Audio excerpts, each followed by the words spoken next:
Well, good morning, everybody. Welcome to Real Estate Matters. For over 11 years, the voice of real estate in Flagler County and Palm Coast, Florida. I'm Toby Tobin. I'm the publisher of GoToby.com.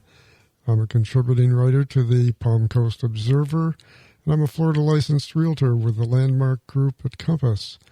My co-host, Anna Maria Long, is in the studio with me today. Hello, Anna Maria. Hi, Toby. How are you? Good. You ready to do a lot of talking today? Today's subject is going to be on you. I have my 40-ounce Stanley. Let's go. Okay. All my water is ready to go. Thanks to our sponsors. Our lead sponsor is Veranda Bay. Veranda Bay is a private developing community of lots and luxury homes on the Intercoastal Waterway in Flagler Beach, or soon to be in Flagler Beach. They're going through an annexation. It features custom homes by Olson Homes, AR Homes by Arthur Ruttenberg, ICI Homes, and Hulbert Homes. And they just opened up a new section with, it's going to feature homes by Toll Brothers and Dream Finders. And you can learn all about Veranda Bay by going to their website. It's verandabay.com, VERANDABAY.com. We're also sponsored by the Flagler County Home Builders Association and my church, the Hammock Community Church on A1A in the Hammock. And since we're on the subject of Hammock Community Church, I want to just put out an announcement that they have a new function coming up. They have actually a series of 4 nights scheduled over the next year. It's called Celebration of Music. The first one is Tuesday, September 9th at 7 p.m., so mark that on your calendar. And it's going to feature a 4-handed piano duet featuring Katja Feldman and Margarita Lons. They're local folks, but they're classic pianists. Yeah, they're concert quality for sure. Oh, that'd be awesome. Yeah, the admission is free, but a free will offering will be appreciated. Formal dress if you like. So if you really want to trick out, if those things still fit, you're encouraged. So if you want to make it a date night and have fun, you're welcome to. You can, cool. But you don't have to. You don't have to be formally dressed. Flip-flops are still allowed at Hammock Community Church. And the Hammock Community Church is at 2599 North Ocean Shore Boulevard, which is A1A, and it's 1.5 miles north of the toll bridge on the east side of A1A.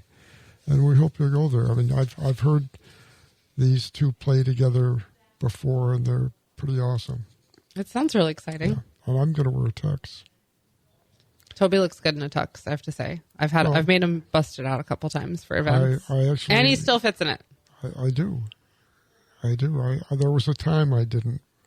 Well, you got that body back. The middle years. And the middle years got the middle. The double meaning of middle. So we're approaching the end of August. We're recording this on Thursday. Friday. We're recording it on Friday. And as of this morning, 180 homes sold have been reported sold via the Flagler MLS. These are single-family homes. The median price, we're still holding steady at $365. Last August, a total of 259 homes were sold. Median price $355. So even though lots of indicators are saying the market is down, that it's soft, it is soft. It's soft in the sense that fewer homes are being sold. Mm-hmm. We're not going to hit that 259 number this month, but there's a pretty solid support level. Yeah, it's kind of a quality over quantity in terms of the dollar amount that they're selling for is higher than previous years, mm-hmm. and it's just less homes being sold. Well, we're $365 this August compared to $355 last August. So if you look at just this month over month, or the same month year over year comparison, we're actually above last year's price. In the $1 million plus market, 4 homes have closed so far, 2 of them for cash.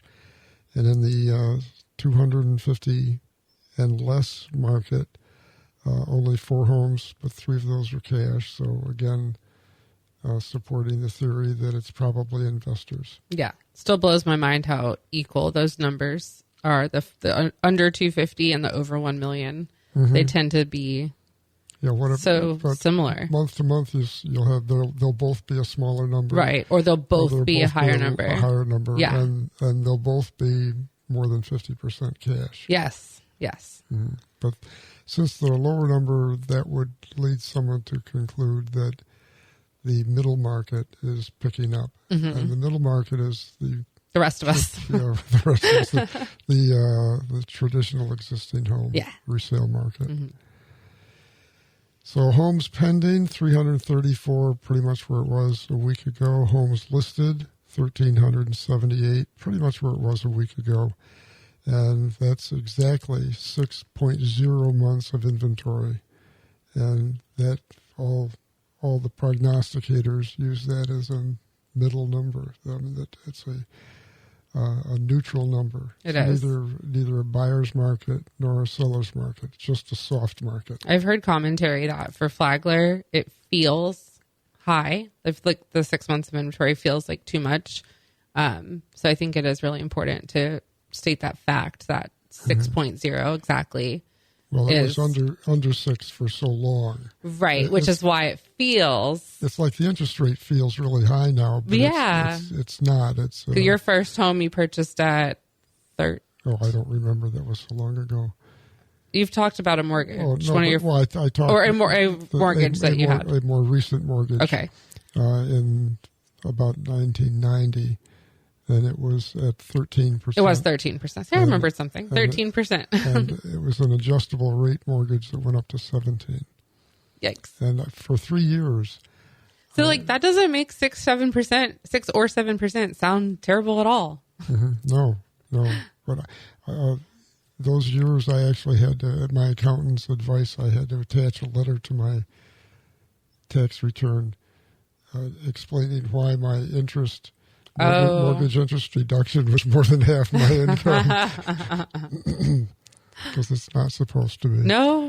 It's not meant to be that way. Okay, the number of building permits is up a little the second half of the month. 75, this is Palm Coast only so far this month. 25 permits have been applied for. 62 had been issued, but it was only half that just a week ago. Mm-hmm. So that's interesting. But that compares to 251 permits issued over the entire county a year ago. So we're running behind on permits as well. And the Gindex is a number that I didn't make up the number, but I made up the definition. It's named after Bobby Ginn, but it's the ratio between listings and pending sales. And normally that's around 2.5. Just a couple of months ago, it was 4.9. Now it's down to 4.1. So I'm starting to see and actually hear people say that they think things are turning the corner, which means we've hit the bottom of whatever bottom we're seeking. That's great. Great news for everyone. Speaking of news, you all were in the news this last week. That's correct. Picture in the paper, probably. I certainly hope not. I haven't received the paper yet, but definitely made some online headlines and the comment section. And what was that all about? Something about a lawsuit the Home Builders Association has brought against the city of Palm Coast. We're not quite there yet, but the Flagler Home Builders Association has given a notice of violation. It's a 14-day notice of violation, which is essentially a pre-suit action. And the reason for that is because it's required that you give a pre-suit action before going straight for the lawsuit. And I'm glad that it's required because it allows for our case to be made to the city and for the city to make a determination within that 14 days that saves everyone some time and energy. So that'll be over the next 14 days, and we'll see where that plays out. What's the next step? Do they respond, or is this just are they required to respond, or is this just giving them an opportunity to respond if they choose to do so?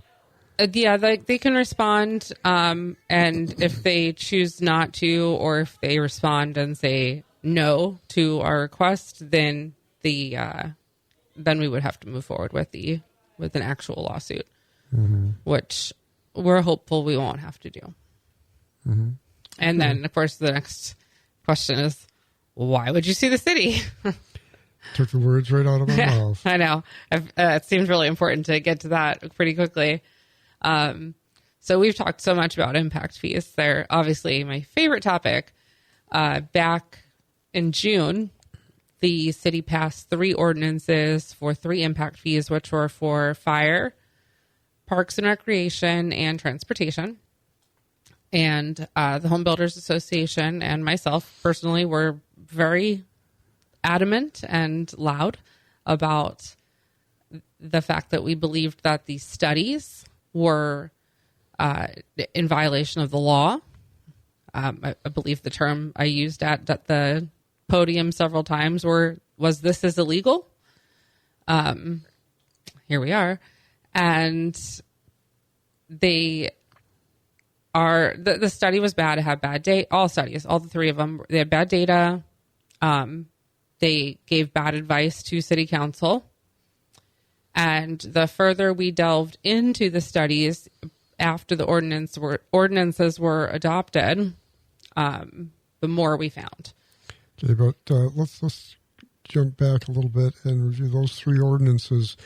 Increase the total impact fees paid in, this is Palm Coast only, in Palm Coast by builders to get a permit issued for a single-family home. The total impact fees went up by how many dollars? Just under $6,000. And all of those fees, while the check is first written by the builders, the money, of course, is truly paid by the homeowner. Yeah, it increases the price of the home by $6,000. And what I think is really important to get across to the public is on these fees, on these particular fees, there is a portion of the fee so the fee is calculated in the impact fee study. So let's just use some fake numbers really quickly.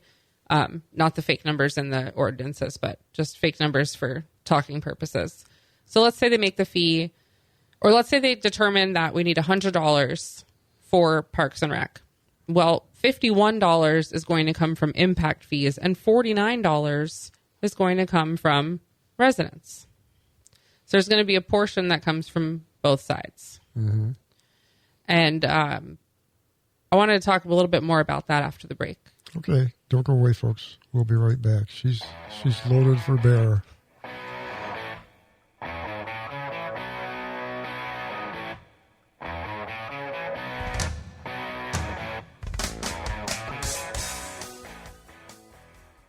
Hi, this is Ken Belshie at Veranda Bay, inviting you to see over 40 new, never-released home sites. Phase 1 sold out in record time, so don't miss your chance on Phase 2. All home sites have planned water access with resort-style amenities. These are big, estate-sized lots. Schedule your private showing now at verandabay.com. On the water, beyond belief, Veranda Bay.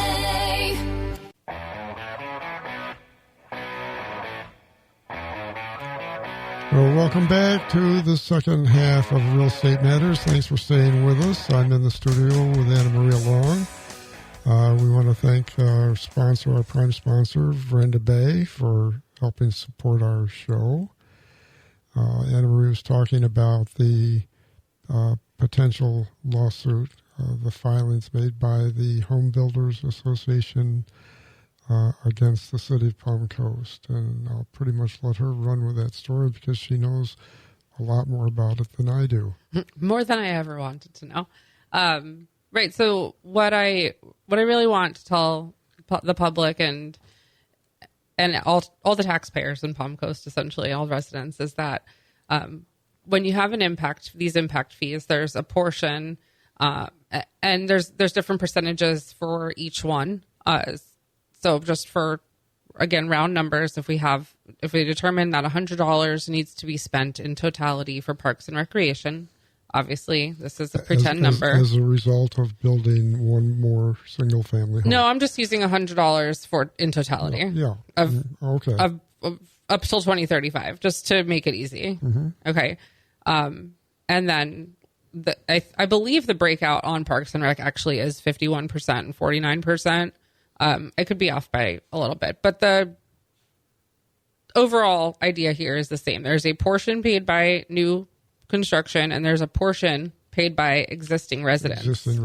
Okay. Yeah. So whatever is put in the impact fee study should actually really matter to current residents. Whatever that plan is should be just as important to a current resident as it is to the building community because they're has a down the road impact of raising their taxes. Yeah, because they're going to pay into not only a portion of its infrastructure or a portion of its creation, but they're also going to pay continuously for it in legacy costs. Roads are the best example of that. They always need to be rehabbed. We see road construction going on quite frequently just around Palm Coast, whether it be a smaller patch job or full resurfacing. So, some people would say not frequently enough. That's correct. That is correct. And for those people, the answer is if you want more of it, you're going to have to pay more taxes. Or the city would have to get, or your municipality, I'm not going to throw it all in the city because depending on what road you're complaining about, it may belong to someone else. It might be a Bunnell Road or a county road. Or a state road. Mm-hmm. So whatever municipality or entity maybe just needs to get more creative with their funding options. It doesn't always have to come from the taxpayers. Okay, so kind of at the heart of the potential lawsuit, though, is, I think as I understand it, recently the state put some mandates on impact fee increases. So this legislation limited the amount which impact fees could be raised by the municipal taxing jurisdictions. Mm-hmm. And there was kind of but in an emergency or extraordinary, I think they use the term extraordinary circumstances. And the thought behind this was if we had a major hurricane or something like that, but under extraordinary circumstances, then impact fees could be raised beyond the legislated limit. Right. And the legislated limit is 50% of the current fee phased in over 4 years. And that's basically to make sure that you're not disrupting the market and ending or, putting a roadblock in housing affordability. Mm-hmm. And to be very clear, the Flagler Home Builders Association, still to this day and throughout the entire process of these ordinances, was on board with an increase right up to that 50%. Unfortunately, now at this point, going back into the studies, we found so many flaws and violations of the Florida Impact Fee Act that there probably need to be some changes to the studies at this point. But at the end of the day, we still support that. We understand the need to pay for new growth.